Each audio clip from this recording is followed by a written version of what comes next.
இயேசு கிறிஸ்துவுக்குள்ளே பிரியமான சகோதர சகோதரிகளே, இந்த நற்செய்தி இயேசு 2 முக்கியமான விடயங்களை சொல்லுகிறார்.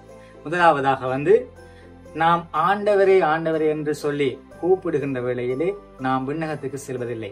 மாறாக நம்முடைய வாழ்க்கை ஆண்டவரின் விருப்பத்திற்கு ஏற்ப, சித்தத்திற்கு ஏற்ப நாம் அமைத்துக் கொள்ளுகின்ற வேளையிலே நாம் விண்ணகத்துக்கு நுழைகின்றோம். அது மட்டுமில்லாமல் நம்முடைய வாழ்க்கையில விசுவாசம் எவ்வளவு இருக்க வேண்டும் என்று சொல்லி இந்த நற்செய்தி ஆண்டவர் இயேசு அழகாக சொல்லுகின்றார். ஒரு மனிதர் மணல் மீது வீட்டை கட்டுகின்றார், அதே போல பாறை மீது வீட்டை கட்டுகின்றார்.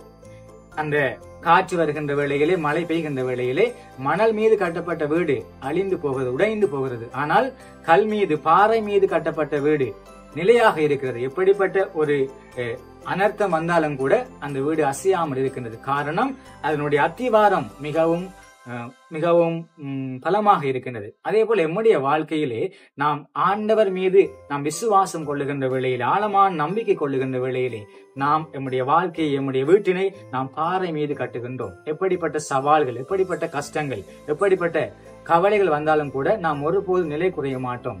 காரணம், நம்முடைய வாழ்க்கை ஆண்டவர் மீது விசுவாசம் கொண்ட வாழ்க்கையாக இருக்கின்றது. ஆகவே இந்த சிறப்பாக இந்த நாட்களில் நாம் கொண்டாடுவோம்.